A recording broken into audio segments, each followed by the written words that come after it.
ಡಿಕೆಶಿ ಸರ್ಕಾರದಲ್ಲಿ ಅಸಮಾಧಾನ ಸ್ಫೋಟಗೊಂಡಿದೆ. ಕೊಟ್ಟ ಖಾತೆಗೆ ರಾಮಲಿಂಗಾರೆಡ್ಡಿ ಅವರು ಅಸಮಾಧಾನವನ್ನ ವ್ಯಕ್ತಪಡಿಸಿದ್ದಾರೆ. ರಾಮಲಿಂಗಾರೆಡ್ಡಿ ಅವರಿಗೆ ಜಲಸಂಪನ್ಮೂಲ ಖಾತೆಯನ್ನ ಕೊಡಲಾಗಿರುವಂತದ್ದು, ಅದಕ್ಕೆ ಅವರು ಬೇಸರವನ್ನ ವ್ಯಕ್ತಪಡಿಸಿದ್ದಾರೆ. ಕಳೆದ ಬಾರಿ ಸಾರಿಗೆ ಇತ್ತು, ಆ ಸಂದರ್ಭದಲ್ಲಿ ನನಗೆ ಸಾರಿಗೆ ಬೇಡವೇ ಬೇಡ ಅಂತ ಹೇಳಿದ್ರು. ಆದ್ರೂ ಡಿ.ಕೆ. ಶಿವಕುಮಾರ್ ಅವರೇ ಮನವೊಲಿಸಿದ್ರಂತೆ ಸಿದ್ದರಾಮಯ್ಯನವರ ಗೌರ್ಮೆಂಟ್ ಅಲ್ಲಿ.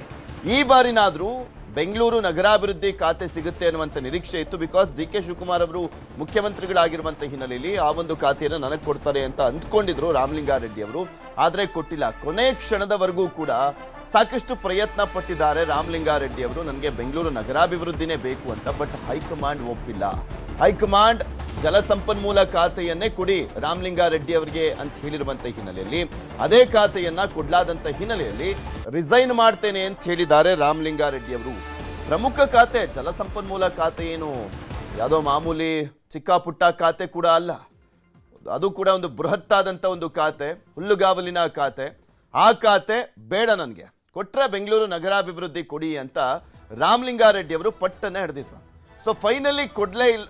ಸೊ ಹೀಗಾಗಿ ರಾಮಲಿಂಗಾರೆಡ್ಡಿ ಅವರು ರಾಜೀನಾಮೆಯನ್ನ ಕೊಡ್ಲಿಕ್ಕೆ ಮುಂದಾಗಿದ್ದಾರೆ. ಇವತ್ತು ಬೇರೆ ರಾಜ್ಯಕ್ಕೆ ಮಲ್ಲಿಕಾರ್ಜುನ್ ಖರ್ಗೆ, ರಾಹುಲ್ ಗಾಂಧಿ ಬರ್ತಾ ಇದ್ದಾರೆ. ಖರ್ಗೆ ಅವರು ನಾಮಿನೇಷನ್ ಫೈಲ್ ಮಾಡ್ತಾ ಇರುವಂತ ಹಿನ್ನೆಲೆಯಲ್ಲಿ ಅವ್ರು ಬರ್ತಾ ಇರುವಂತ ಕಾರಣ ಇವ್ರು ಬೇರೆ ರಾಜೀನಾಮೆ ಏನಾದರೂ ಕೊಡ್ತೀನಿ ಅಂದ್ರೆ ಏನೇನು ಹೈಡ್ರಾಮಾ ಕ್ರಿಯೇಟ್ ಆಗುತ್ತೆ ಕಾಯ್ದು ನೋಡ್ಬೇಕು.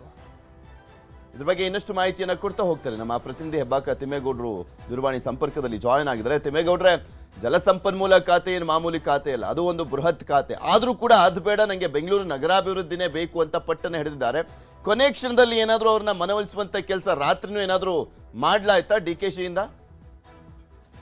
ಖಂಡಿತವಾಗೂ ರಾತ್ರಿ 11:30 ವೇಳೆಗೆ ಮುಖ್ಯಮಂತ್ರಿ ಡಿ.ಕೆ. ಶಿವಕುಮಾರ್ ಅವರು ರಾಮಲಿಂಗಾರೆಡ್ಡಿ ಅವರ ಮನವೊಲಿಕೆಗೆ ಪ್ರಯತ್ನವನ್ನ ಮಾಡಿದ್ರು.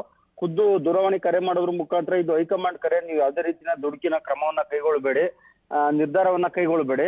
ಈ ನಿಟ್ಟಿನಲ್ಲಿ ನೀವು ಯೋಚನೆ ಮಾಡಿ, ಪಕ್ಷ ನಿಮ್ ಜೊತೆ ಇರುತ್ತೆ, ತಮ್ಮ ಭವಿಷ್ಯದ ದೃಷ್ಟಿಯಿಂದನಾದ್ರೂ ಕೂಡ ಒಮ್ಮೆ ಯೋಚನೆ ಮಾಡ್ಬೇಕು, ಯಾವುದೇ ರೀತಿಯಾದಂತ ದುಡುಕಿನ ನಿರ್ಧಾರವನ್ನ ಕೈಗೊಳ್ಳಬೇಡಿ ಸರ್ ಅನ್ನುವಂತ ನಿಟ್ಟಿನಲ್ಲಿ ಡಿ.ಕೆ. ಶಿವಕುಮಾರ್ ಅವರ ಖುದ್ದಾಗಿ ಮನವಿಯನ್ನ ಮಾಡಿದ್ದಾರೆ. ಆದ್ರೆ ಡಿ.ಕೆ. ಶಿವಕುಮಾರ್ ಅವರ ಮನವೊಲಿಕೆಗೆ ಎಲ್ಲೊಂದ್ ಕಡೆಗೆ ರಾಮಲಿಂಗಾರೆಡ್ಡಿ ಅವರು ಸ್ಪಂದಿಸಿಲ್ಲ, ಮತ್ತೊಂದ್ ಕಡೆಗೆ ಅವರು ತಮ್ಮ ಹಠವನ್ನ ಬಿಟ್ಟಿಲ್ಲ. ಯಾಕಂತ ಹೇಳಿದ್ರೆ ಅವರು ಒಂದೇ ಮಾತನ್ನ ಹೇಳಿರುವಂತದ್ದು, ಡಿ.ಕೆ. ಶಿವಕುಮಾರ್ ಅವರೇ, ನಾನು ಬೆಂಗಳೂರಿನಲ್ಲಿ ಹಿರಿಯ ಕಾಂಗ್ರೆಸ್ಸಿಗ, ನಾನು ಕೂಡ 7-8 ಬಾರಿ ಆಯ್ಕೆ ಆಗಿದ್ದೀನಿ. ಆ ಬೆಂಗಳೂರಿನಲ್ಲಿ ಅದರಲ್ಲೂ ಕೂಡ ನನ್ಗಿಂತ ಹಿರಿಯರಿಗೆ ಈ ಒಂದು ಸಚಿವ ಸ್ಥಾನವನ್ನ ಕೊಟ್ಟಿದ್ರೆ ಪರವಾಗಿಲ್ಲ, ಅಥವಾ ಸಮಕಾಲೀನರಿಗೆ ಕೊಟ್ಟಿದ್ರೆ ಪರವಾಗಿಲ್ಲ. ನನ್ಗಿಂತ ಕಿರಿಯ ವಯಸ್ಸಿನ ಕೃಷ್ಣ ಬೈರೇಗೌಡರಿಗೆ ಈ ಒಂದು ಖಾತೆಯನ್ನ ಕೊಟ್ಟಿದ್ದಾರೆ. ನಾನು ಹೇಗೆ ಈ ಒಂದು ಬೆಂಗಳೂರಿನಲ್ಲಿ ಈ ಒಂದು ಜಿಬಿಎಚ್ ಚುನಾವಣೆಯನ್ನ ಎದುರಿಸಬೇಕಾಗುತ್ತೆ? ಹಾಗಾಗಿ ನೀವು ಜಿಬಿಎಚ್ ಚುನಾವಣೆಯನ್ನ ನೀವೇ ಮಾಡ್ಕೊಳ್ಳಿ, ನಾನು ರಾಜೀನಾಮೆಯನ್ನ ಕೊಡ್ತೀನಿ ಎನ್ನುವಂತ ಒಂದು ಖಡಕ್ ಮಾತನ್ನ ಡಿ.ಕೆ. ಶಿವಕುಮಾರ್ ಅವರಿಗೆ ಹೇಳಿದ್ದಾರೆ ಅಂತ ಆಕ್ಚುಲಿ ಡಿ.ಕೆ. ಶಿವಕುಮಾರ್ ಅವರು ಈ ಹಿಂದೆ ಸಿದ್ದರಾಮಯ್ಯನವರ ಗೌರ್ಮೆಂಟ್ ಅಲ್ಲಿ ಆ ಖಾತೆಯನ್ನ ಪಡ್ಕೊಂಡಂತ ಸಂದರ್ಭದಲ್ಲಿ ರಾಮಲಿಂಗಾರೆಡ್ಡಿ ಅವರು ಅವಾಗ ಬೇಕು ಅಂತ ಹೇಳಿದ್ರಂತೆ. ಬಟ್ ಡಿ.ಕೆ. ಶಿವಕುಮಾರ್ ಅವರೇ, ನಾನ್ ನೆಕ್ಸ್ಟ್ ಮುಖ್ಯಮಂತ್ರಿ ಆದ್ಮೇಲೆ ನಿಮಗೆ ಬಿಟ್ಕೊಡ್ತೀನಿ, ಅದನ್ನ ಈಗ ಸುಮ್ನಿರಿ, ಸೈಲೆಂಟ್ ಆಗಿರಿ, ಸಾರಿಗೆ ಖಾತೆಯನ್ನೇ ತಗೊಳ್ಳಿ ಅಂತ ಹೇಳಿದ್ರಂತೆ ಅಂತ ಹೇಳಲಾಗ್ತಾ ಇದೆ. ಹೌದಾ? ಖಂಡಿತವಾಗಿಯೂ not only for DK. Shivakumar ಅಷ್ಟೇ ಅಲ್ಲ, ಡಿ.ಕೆ. ಸುರೇಶ್ ಅವರೇ ಖುದ್ದು ರಾಮಲಿಂಗಾರೆಡ್ಡಿ ಅವರ ನಿವಾಸಕ್ಕೆ ಹೋದ್ರು. ಆ ಒಂದು ಎಲೆಕ್ಟ್ರಾನಿಕ್ ಸಿಟಿಯಲ್ಲಿ ಇರ್ತಕ್ಕಂಥ ರಾಮಲಿಂಗಾರೆಡ್ಡಿ ಅವರ ನಿವಾಸಕ್ಕೆ ತೆರಳಿ ಡಿ.ಕೆ. ಸುರೇಶ್ ಅವರೇ ಅವತ್ತು ಸುಮಾರು 2 ಗಂಟೆಗಳ ಕಾಲ ಕುಟುಂಬಸ್ಥರ ಜೊತೆ ಮಾತನಾಡಿ ಮನವೊಲಿಕೆಯನ್ನ ಮಾಡಿದ್ರು. ಸರ್, ನಮ್ಮ ಅಣ್ಣ 2.5 ವರ್ಷದ ಬಳಿಕ ಮುಖ್ಯಮಂತ್ರಿ ಆಗ್ತಾರೆ, ಆ ಸಂದರ್ಭದಲ್ಲಿ ನಿಮ್ಗೆ ಈ ಒಂದು ಬೆಂಗಳೂರು ನಗರಾಭಿವೃದ್ಧಿ ಖಾತೆಯನ್ನೇ ಕೊಡಿಸ್ತೀವಿ, ಈಗ ನೀವು ಸಹಕಾರವನ್ನ ಕೊಡಿ ಎನ್ನುವಂತ ಒಂದು ನಿಟ್ಟಿನಲ್ಲಿ ಅವತ್ತು ಮನವೊಲಿಸಿದ್ರು. ಅವತ್ತೇ ರಾಮಲಿಂಗಾರೆಡ್ಡಿ ಅವರು ರಾಜೀನಾಮೆಯನ್ನ ಕೊಡೋದಕ್ಕೂ ಕೂಡ ಮುಂದಾಗಿದ್ರು ಅಂತ ಹೇಳಲಾಗ್ತಾ ಇತ್ತು. ಸೊ ಹೀಗಾಗಿ ಡಿ.ಕೆ. ಬ್ರದರ್ಸ್ ಅವರ ಒಂದು ಮನವೊಲಿಕೆಗೆ ಸ್ಪಂದಿಸಿದಂತ ರಾಮಲಿಂಗಾರೆಡ್ಡಿ ಅವರು ಅವತ್ತು ಒಲ್ಲದ ಮನಸ್ಸಿನಿಂದಲೇ ಸಾರಿಗೆ ಮತ್ತೆ ಮುಜರಾಯಿ ಖಾತೆಯನ್ನ ಪಡ್ಕೊಂಡಿದ್ರು. ಇದೀಗ 3 ವರ್ಷದ ಬಳಿಕ ಸಂಪುಟ ರಚನೆ ಆಗಿದೆ, ಡಿ.ಕೆ. ಶಿವಕುಮಾರ್ ಅವರು ಕೂಡ ಮುಖ್ಯಮಂತ್ರಿ ಆಗಿದ್ರೆ. ಡಿ.ಕೆ. ಶಿವಕುಮಾರ್ ಅವರು ಮುಖ್ಯಮಂತ್ರಿ ಆದಂತ ಹಿನ್ನೆಲೆಯಲ್ಲಿ ಮೊನ್ನೆ ವಿಧಾನಸೌಧದಲ್ಲಿ ಡಿ.ಕೆ. ಬ್ರದರ್ಸ್ ಅವ್ರನ್ನ ಭೇಟಿ ಮಾಡಿದಂತ ರಾಮಲಿಂಗಾರೆಡ್ಡಿ ಅವರು ಅವತ್ತು ಕೊಟ್ಟ ಮಾತಿನ ಅಸ್ತ್ರವನ್ನ ಪ್ರಯೋಗ ಮಾಡಿರ್ತಕ್ಕಂಥದ್ದು. ನೋಡಿ, ನೀವು ಕೂಡ ಮುಖ್ಯಮಂತ್ರಿ ಹುದ್ದೆಯನ್ನ ಪಡ್ಕೊಳ್ಳೋದಕ್ಕೆ ಕೊಟ್ಟ ಮಾತಿನ ಒಂದು ಇದನ್ನೇ ಬಳಸಿದ್ದೀರಾ.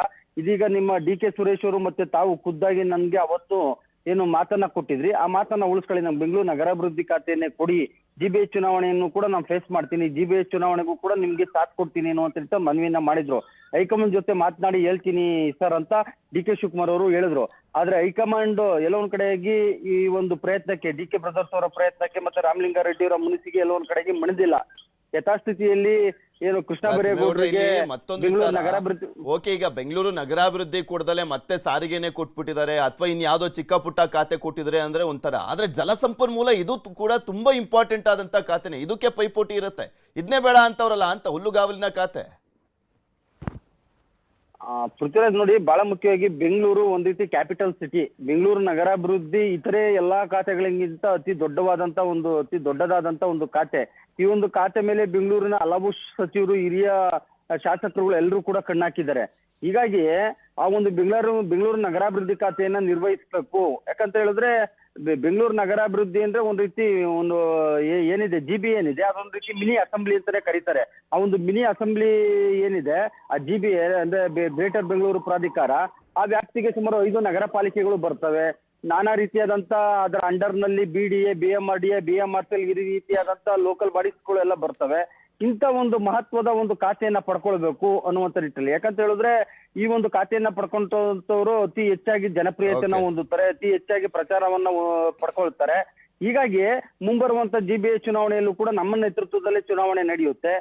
ಹೀಗಾಗಿ ಹೈಕಮಾಂಡ್ಗೂ ಕೂಡ ತಮ್ಮ ಲೀಡರ್ಶಿಪ್ ಬಗ್ಗೆ ಒಂದು ಮನವರಿಕೆ ಆಗುತ್ತೆ ಅನ್ನುವಂತ ಒಂದು ಇರಾದೆಯನ್ನ, ಅಂತದೊಂದು ಸಂದೇಶವನ್ನ ಕೊಡೋದಕ್ಕೆ ರಾಮಲಿಂಗಾರೆಡ್ಡಿಯವರು ಮುಂದಾಗಿದ್ರು. ಆದ್ರೆ ರಾಮಲಿಂಗಾರೆಡ್ಡಿಯವರ ಕನಸಿಗೆ ಆಸೆಗೆ ತಣ್ಣೀರು ಎರಚುವಂತೆ ಇದೀಗ ಯಥಾಸ್ಥಿತಿಯಲ್ಲಿ ಜಲಸಂಪನ್ಮೂಲ ಖಾತೆಯನ್ನ ಕೊಟ್ಟಿದ್ದಾರೆ. ಇತ್ತ ಕೃಷ್ಣ ಬೈರೇಗೌಡರಿಗೆ ಬೆಂಗಳೂರು ನಗರಾಭಿವೃದ್ಧಿ ಖಾತೆ, ಡಾಕ್ಟರ್ G ಪರಮೇಶ್ವರ್ ಅವರಿಗೆ ಕಂದಾಯ ಖಾತೆಯನ್ನ ಕೊಡೋದ್ರ ಮುಖಾಂತರ ಯಥಾಸ್ಥಿತಿಯನ್ನ ಮುಂದುವರ್ಸಿರ್ತಕ್ಕಂಥದ್ದು. ಆದ್ರೆ ರಾಮಲಿಂಗಾರೆಡ್ಡಿಯವರು ಇದೀಗ ಒಂದೇ ಹೆಜ್ಜೆ ಮುಂದೆ ಹೋಗಿ ರಾಜೀನಾಮೆಯನ್ನ ಕೊಡ್ತೀನಿ ಎನ್ನುವಂತ ಒಂದು ಸಂದೇಶವನ್ನು ಕೂಡ ರವಾನೆ ಮಾಡಿರ್ತಕ್ಕಂಥ ಹಿನ್ನೆಲೆಯಲ್ಲಿ ಇದೀಗ ಅವರ ಒಂದು ಕೋರ್ಮಂಗಲದ ಗೃಹ ಕಚೇರಿ ಎದುರು ಸುಮಾರು 100 ಜನ ಕಾರ್ಯಕರ್ತರು ಕೂಡ ನೆಕ್ಸ್ಟ್ ಬುಲೆಟಿನ್ ಅಲ್ಲಿ ಮತ್ತಷ್ಟು ಅಪ್ಡೇಟ್ಸ್ ಅನ್ನ ಪಡ್ಕೊಳ್ತಾ ಹೋಗ್ತೀವಿ. ಧನ್ಯವಾದ ನಿಮ್ಮೆಲ್ಲ ಮಾಹಿತಿ.